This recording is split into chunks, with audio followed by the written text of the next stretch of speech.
Welcome to the Clear Admit MBA Admissions podcast. I'm Graham Richmond, and this is your wiretaps for Monday, February 2nd, 2026. Looking for an MBA experience where you're truly seen, supported, and inspired to grow? At Vanderbilt Business, you'll discover a personalized learning environment that elevates your potential and turns ambition into action. Whether you're switching careers or accelerating your current path, the Vanderbilt MBA offers a customizable curriculum, exceptional outcomes, and a community committed to your success. Propel your future with a program invested in who you are and who you're becoming. Vanderbilt is waiving their $200 application fee for MBA Wiretaps listeners. To learn more about the Vanderbilt MBA program and to claim your application fee waiver, visit business.vanderbilt.edu/clearadmit. I'm joined by Alex Brown from Cornwall, England. Alex, how are things going this week? Very good. Thank you, Graham. So for this episode, we've got some key interview tips, the latest rankings from U.S. News for online MBA programs, and some interesting developments at Georgetown, McDonough, and Duke Fuqua. So stay tuned for all that. But Alex, what is going on? I know last week was a pretty exciting week, and you could argue something happened sooner than we maybe had expected it to happen. So you want to walk us through? Well, maybe a day before for our prediction. But yeah, Harvard... let's just say we're recording this before Harvard releases those interview invites for round two. But Harvard announced on Wednesday that they would be releasing interview invites on Thursday, or maybe they announced it on Tuesday, I forget, from their blog. So if everything went according to plan, we would have seen a lot of activity back end of last week, lots of folks getting interview invites at Harvard. Absolutely fantastic. They're the first sort of big school to really, that rolls out a big batch of interview invites all in one go, as we've talked about before. And yeah, this is super exciting, and so forth. Our bigger prediction was it was going to be on today, on Monday, but in any event, they preempted that just a little bit. But that's absolutely fantastic, and it's a big plug for those of you that got the great news from HBS, or if you're preparing for other interviews and so forth. You've got to give our new MBA interview simulator a spin. Graham, I just think it's a fantastic tool. We're starting to see some activity on it, and I'm really excited to see what folks think of it. Yeah, we did a live stream last week, and you put me on the spot and had me do an interview in front of a live audience and with a resume that I didn't know any of the background for. So that was fun to see. But I do agree with you that it's a really great tool.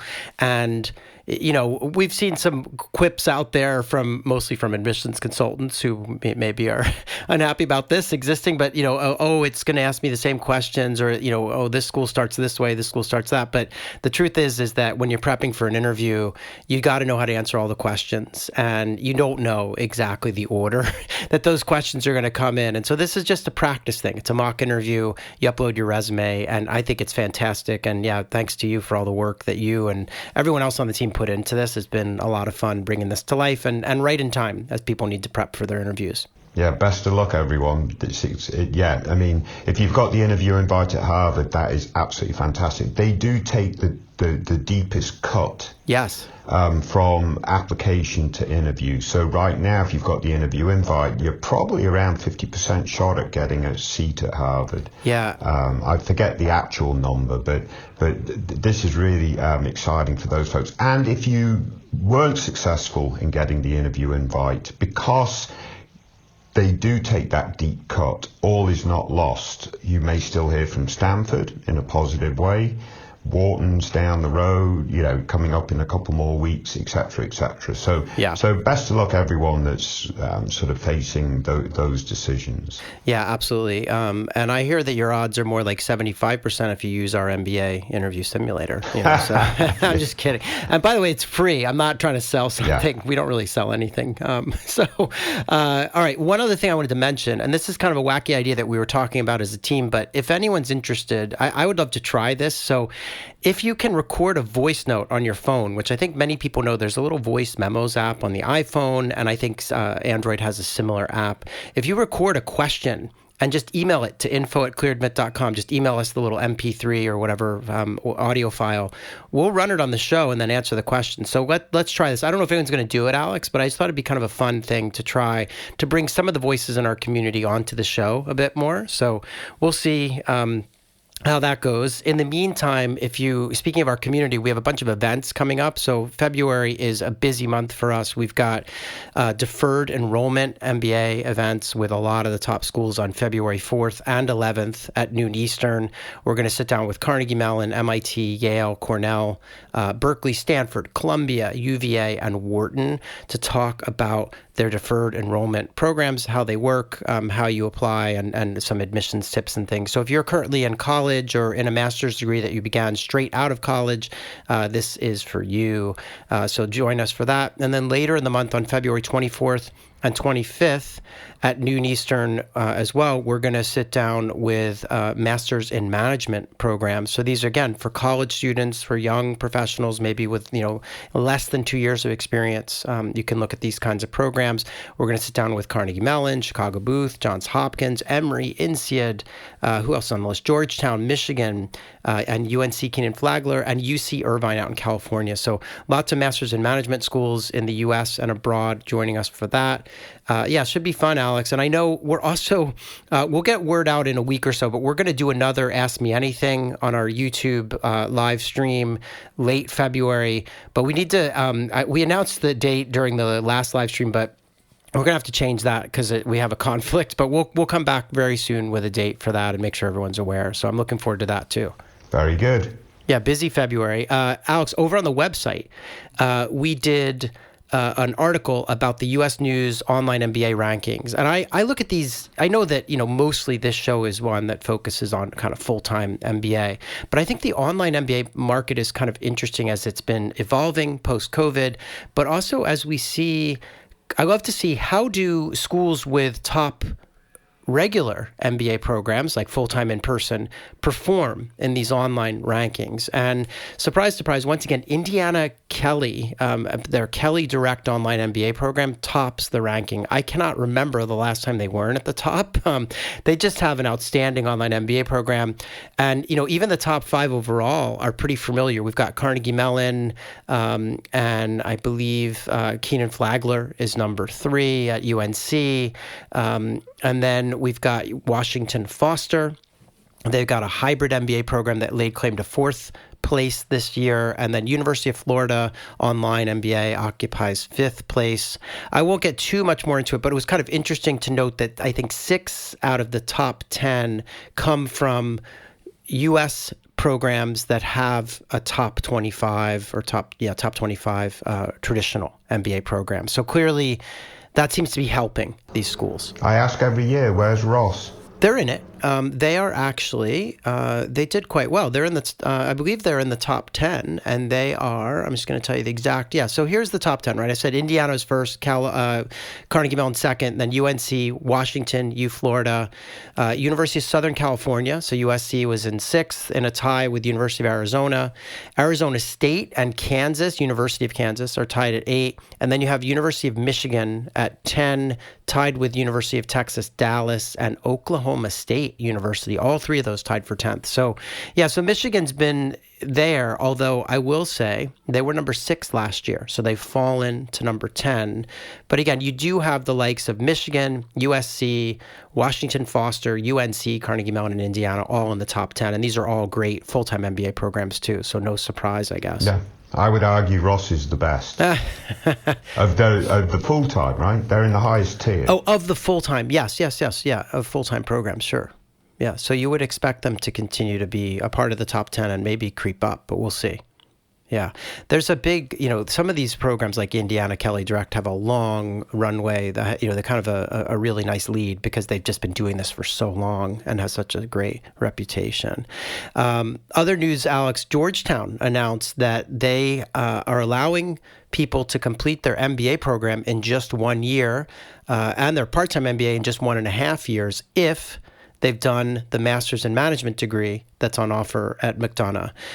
So they've just sort of created this pathway where if you do the MIM, you can come back after getting some work experience and do a kind of accelerated version of the MBA. So we did a little article about that with some interesting news and notes from, I guess, one of their deans who did an interview with us. So apparently, obviously this is, I feel like LBS announced this as well, and some other business schools have done this. Duke, I think, is one of them. So this is not uncommon. The question I have is how many people do it, and I think obviously that maybe remains to be seen because these MIM programs are newer, but it's an interesting offer. Yeah, it's almost sort of modeled on what Yale does with its scholars program, right? Or whatever they call that program. Silver Scholars. Yeah. So you do a year, then you go off and work for a while, and then you do your final year. So in this case, you're doing your MIM, you go off and work, and then you return for a 1-year MBA experience. Yeah, very good point. Yeah, and Yale's had that Silver Scholars program for many, many years, so that's a good comparison. And I know, like you say, LBS does have exactly what McDonough's just announced. So, yeah. The only other thing I had, and then we do have a couple of admissions tips, but one other kind of news and notes item is that Duke, we did this kind of Fridays from the Frontline piece, which is when we, kind of connect with someone on a campus. And this was a current student named Eliza Harrison, and she is in the Fuqua full-time MBA program, class of 26. So she'll be graduating this spring. And she talks a lot about climate action and how business leadership sort of interacts in that space. And what's interesting in the article, aside from all the kind of anecdotes that she shares about her journey kind of exploring climate alongside business, is that there's a new joint degree between the Nicholas School of Environment at Duke and Fuqua. So it's a Master of Business, Climate, and Sustainability. So I thought that was interesting. It's a good read if you're at all interested in that, in that domain, climate, sustainability, et cetera. It's a good read, and that's up on the site as well. I think that's absolutely brilliant, and I'm really impressed that schools stick to their guns on this, because the US administration is trying to annihilate this area of whatever, right? Yeah, you could say it whichever way you want, but to me it's shocking. And MBA students that stick to their guns in these regards, I think, is absolutely fantastic. Yeah, and it does. I mean, I think, it's clearly, politics aside, like it's a business problem. Climate is a business problem too, right? And people need to understand how to attack it. And so, so this is an interesting joint degree. We did run a couple of admissions tips on the site that I wanted to highlight. The first is a classic, probably one of our most read tips every year. It's called 5 MBA interview questions you need to ace and how to do so. So it covers the classic, questions you might get in an MBA interview and walks you through how to respond. Obviously, you can then practice those questions. Do you know how to best ace these interview questions, Graham? Yeah, to use the simulator. Use the simulator, because you would be pretty guaranteed that the interviewer will ask you these 5 questions. I bet it will, yeah. And then the last thing we did is we did a tip about unusual interview practices. And no, this isn't when the alumni interview asks you out for a drink after the interview. No, this is when an interview has like an extra component. So I guess, can you think of any of these, Alex? Well, one of my favorites is Harvard. Right. So Harvard asks you to write a sort of memo summary of the interview experience within 24 hours or posting it in within 24 hours. And I just think that really does a great job of closing the loop of the interview experience. And I'm a little bit surprised that other schools haven't followed that lead in that regard. But so one of them is definitely Harvard. Yeah, and the others that we cover in this article, which is quite a long article, we talk about how I believe MIT does something where if you get an interview invitation, you are then asked to write an essay, so kind of a pre-interview essay. There are some schools like LBS and HEC that require you to do a presentation in the middle of the interview. Like it'll be sort of like the interviewer will say, hey, here's a business problem, and it's usually something very simple and straight down the middle of the plate, like nothing complicated. You're given a few minutes to think about it, and then you have to make a quick kind of presentation of your thoughts. And then the other big thing is, I don't know what it is about France, but both INSEAD and HEC do 2 interviews. And it's quite interesting how they do that. I can't remember how it works, but I believe with INSEAD, you'll have one interview with someone in your space, and I think one with someone who's not in your space, right? There's some kind of way that they organize it. But so just knowing all these little ins and outs. So we did a piece about that. Very good.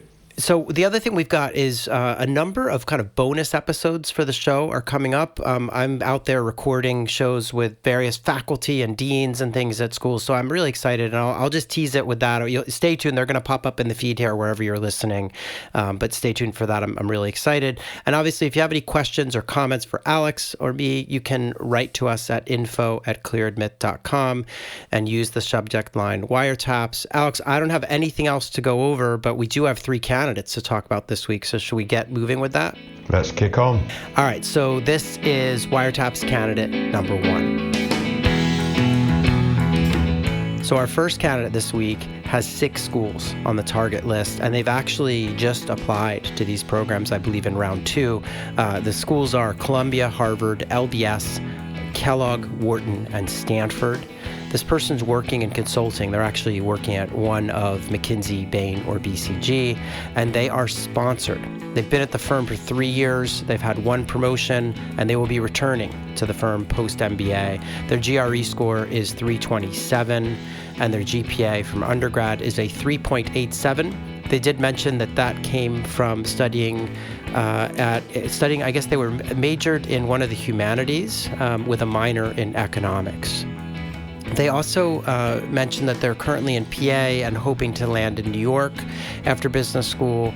And they did say that they took a secondment, which is, a placement at a nonprofit. So their MBB job placed them in a nonprofit focused on sustainability in countries below the equator. And they mentioned that this includes one of the countries that they were focused on is a country that they are originally from. And they did connect this in the essays. They also mentioned that they're hoping to go to MBA for the network, but also to continue sustainability-focused work and kind of inching closer to being ready to work in a field like impact investing. So they feel like the MBA will give them a lot of the skills they need to do that. And they, again, mentioned they're sponsored, so they've got to go back to MBB afterwards and, to kind of earn out the cost of the degree. They did say one other thing, Alex, which is that 327 GRE includes a 158 on the quantitative portion of the exam, which is at best a 70th percentile, and they're a little bit worried about that. And they also include the fact that they are an underrepresented minority applying to these programs. So, Alex, what do you make of this candidacy? Yeah, frankly, I think this is an outstanding candidate all around. They're obviously working MBB, so that says a lot about them.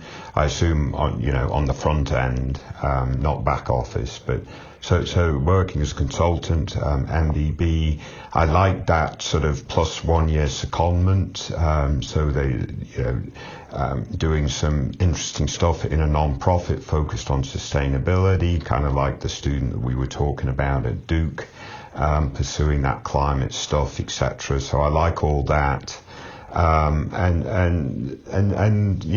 fact that they've got the opportunity to return MBB, that's a real bonus, I think, especially in this sort of geopolitical climate that top programs are facing. So that's very good. They have, their numbers on the surface look really strong, 387. I know that's in the humanities. I know there's a quote in Big Bang Theory where the guy comes out and just screeches humanity. Anyway, the point is, it's still a very good GPA. They did some economics in there too.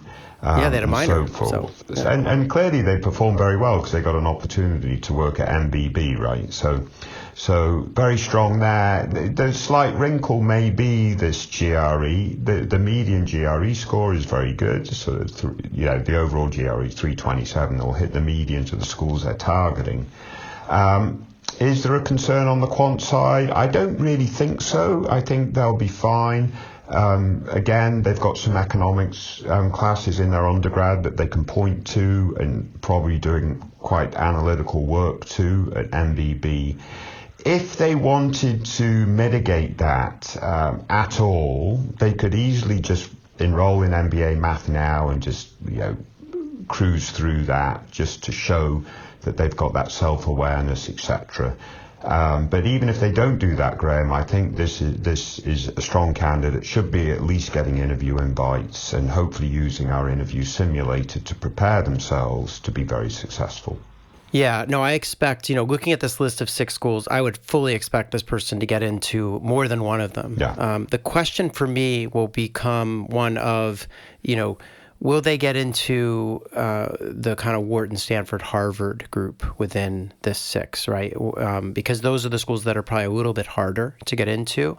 And that's going to come down to, they didn't share a ton about their outside interests and activities. They said they're strong. Yeah. They mentioned they have some leadership roles, but they did say they're kind of work-related clubs. So I kind of wonder what exactly that is.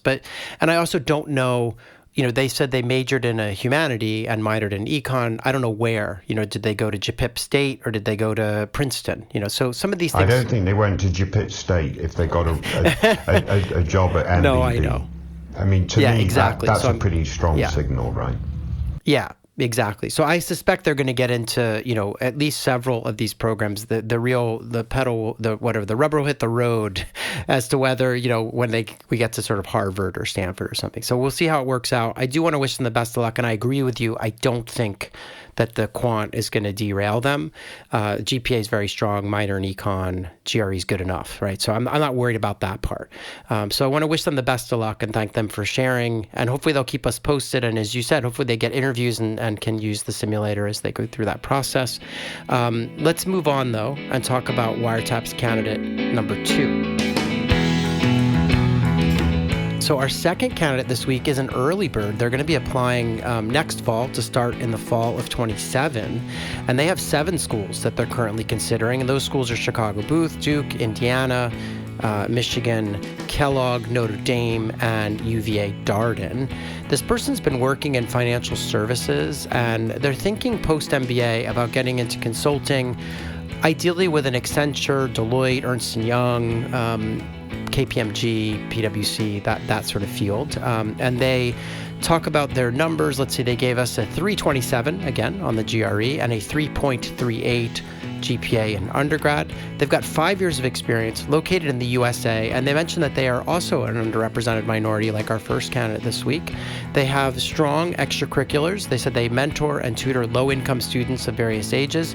They also pointed out that they worked 25 to 40 hours per week during undergrad, and that definitely contributed to that 3.38. They feel like if they hadn't had to do all that work, they might have been able to have a slightly higher GPA. They've led automation projects at work, and they feel like they'll get strong letters of recommendation. And again, the goal is to pivot to management consulting at a Big 4 or Tier 2 in the financial services space, since it sort of matches their prior experience. So, Alex, there was one wrinkle here, and this is why I'm guessing you picked this candidate. They shared the fact that they're concerned that their current supervisor won't support them if they apply to schools outside of their current city, which is Chicago. And they're wondering if they could pivot and use a previous supervisor to write letter of recommendations for the other schools on the list that are outside of Chicago. And they're just kind of wondering, should they, throw their hat in the ring with some of the M7s, given their background and goals. So, Alex, what do you make of this? And this is kind of an interesting quandary. Why wouldn't the current supervisor support them going out of the city? Yeah, I'm not sure of the reasons why. One can speculate, right, that maybe the current supervisor is hoping they're coming back to the firm and they don't want them to leave the area, et cetera, but who knows? But yeah, if they're going to have to go after different recommenders, we have admissions tips that talk about this and so forth. Use the optional essay just to very briefly explain those choices. In this case, they're going to need to use the optional essay to explain the context around their undergraduate degree, right? 338 GPA is not outstanding, but they had to work significant hours, and so on and so forth. So they need to make sure that that's addressed. And there's no harm in using the optional essay to address 2 or even 3 particular issues, right? Hopefully you're not having to address 5 or 10 issues, because that's probably going to sink your ship. But yeah, use a paragraph for the undergraduate GPA, use a paragraph to explain the recommenders choice. And yeah, frankly, Graham, if you toss out the GPA, of which there is context for that, they had to, work significantly. I'm speculating maybe they're a first-gen college graduate, etc., etc. If this person had a strong or even a median GPA for top schools, I would think this person's more M7 first. Yeah. And maybe target 1 or 2 top 16. Whereas it seems like their approach is using M7 as a reach and only focusing in that case on Booth and Kellogg because they're obviously Chicago based. And then going after top 16 and even top 20 programs. So yeah, and they're applying next season, so they got some time.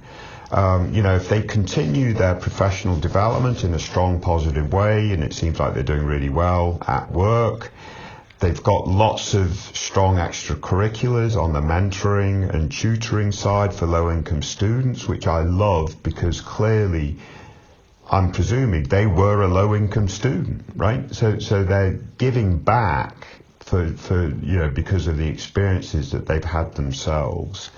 So if they can tie all that together with really strong post-MBA goals, I like this candidate, Graham. Yeah, I agree with you 100%. So I think this person needs to reframe. So number one, for the schools outside of the Chicago area, absolutely use a prior supervisor. I mean, it sounds like they will have had like 5 years of experience. And so assuming they have someone else at work who would support them, who maybe led them on projects, not too long ago, and maybe just isn't the current supervisor, that would be totally fine, as you pointed out.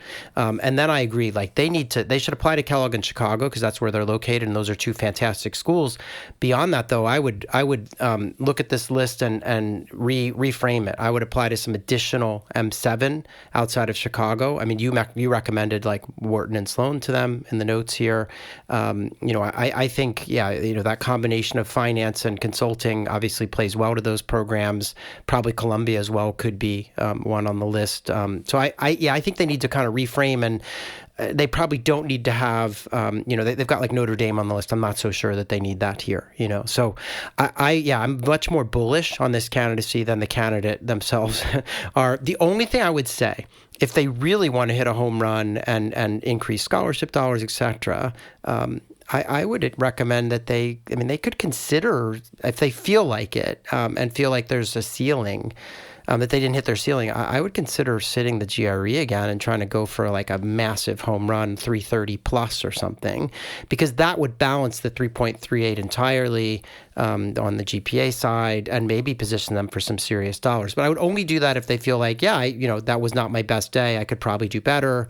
And they have, they're not applying for almost 6-9 months, right? So that's why I say that. I think that's a really good point, though. But also, if you're factoring in, scholarship dollars at these top programs, if they boosted their GRE score, like you say, to the 330s, and they got a 50,000 or 100,000 award at a school, that's probably time well spent, right? Yeah. Now, you wouldn't know the counterfactual. Would they have got that 100,000 with the 327? So I get that. But the point is, sometimes people dismiss, I've hit the median score, so therefore I can move on. It's like, well, no, let's see if you can go for scholarship dollars, really get as high a score. The key is make sure that 327 is your best score.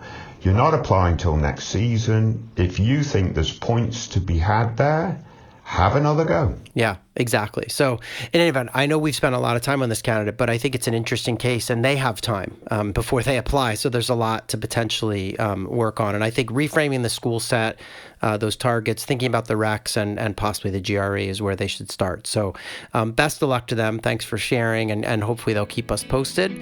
Let's move on, though, and talk about Wiretap's candidate number 3. So our final candidate this week, Alex, is, as we've been doing for many weeks now, comes from a Decision Wire post where someone has applied and they have a dilemma that they presented us with. So they applied to Carnegie Mellon, Emory, Florida Warrington, Michigan Ross, and NYU Stern. This candidate's located in India, and their post-MBA goals are to transition into tech leadership or product management within tech or fintech. And I told you the schools they applied to. What ended up happening, or at least what they've told us so far, is that they got into Carnegie Mellon Tepper with $70,000 in scholarship. And they also got into Florida Warrington with a full ride, so 100% scholarship there. And they are undecided. And they said the dilemma is that they are extremely debt averse due to the current market and geopolitical uncertainty. Is the prestige network of Tepper or Marshall? Now, it's funny, they didn't mention Marshall anywhere, but I guess maybe they have an offer from Marshall as well. Is the prestige or network of Tepper or Marshall worth the $100,000 plus debt gap for someone with a strong technical background, or is University of Florida the safe option? So what do you think about this, Alex? Yeah, I'm not convinced that they should go to Florida. I think, Tepper or Marshall, just outside of the top 16, you would argue Tepper's right there on the border of that tier. It's a really strong program. Carnegie Mellon is really strong in tech, etc., etc. And it seems to really fit, the strengths of Tepper really seem to fit what they're looking for. And I get that they're debt averse. I'm not dismissing the Warrington program, but I do think it'll provide them great opportunities in a very tight regional space. And as you take that MBA program further afield, it's going to provide less sort of impact than the likes of Tepper's MBA program in terms of other alums in your space, in different geographies, even the resources at the programs themselves. Tepper would stand above Florida, and the size and scale of the student bodies, etc., etc. They're just different. I mean, Warrington is a smaller program. Some would argue more intimate, but nevertheless, when it's a smaller program, you've got less alums, etc., etc. Yeah. I guess that I know they're debt averse. I know there's a risk given all the geopolitical climate, but I would argue there's also a risk in doing an MBA from a lower tier. Yeah, I could not agree more. Like, this is, to me, pretty straightforward. I mean, Carnegie Mellon is a world-renowned institution known for, obviously, technology, engineering, and business. And, they have a strong reputation in computational finance, fintech, tech. And so it's a perfect fit with their goals. And sure, $100,000, but I mean, they can also put on their resume that they had a half tuition scholarship at Carnegie Mellon Tepper. That looks good too, right? So I think I'm not worried about this person finding a job. I mean, we see, even in kind of troubling times, like 90% of students graduating from these schools are getting jobs, or at least those who are seeking. It's a STEM program. For now, there's no changes to that. I mean, I think this person, I would roll the dice, absolutely, because let's imagine a scenario where, worst case, they can't stay in the U.S., the global reputation of Carnegie Mellon in engineering, technology, finance, et cetera, I feel like they could land a job, whether it's back in India in a senior role, or maybe in the UK or one of the Commonwealth countries. Like, there's got to be somewhere for them to land with a prestigious degree. I don't think you would find that to be true with a much smaller, lesser-known MBA program with Warrington. So yeah, and frankly, just the resources that you have exposure to in those 2 years at Tepper is just going to be fantastic. Yeah. So I would absolutely. I mean, this is a bet. You're betting on yourself, and you're betting on the value of a great institution. So I would take the offer. I know we're rarely cut and dried on these, but this one seems pretty straightforward to me. So, all right. Well, Alex, thanks for picking these out. We've done it once again, spent an hour, half an hour plus chatting about MBA applications. Let's connect next week and do it all again. And yeah, hopefully everyone's getting interview invites as we head into, the big interview season here for round 2. Very good. Best of luck, everyone. Stay safe.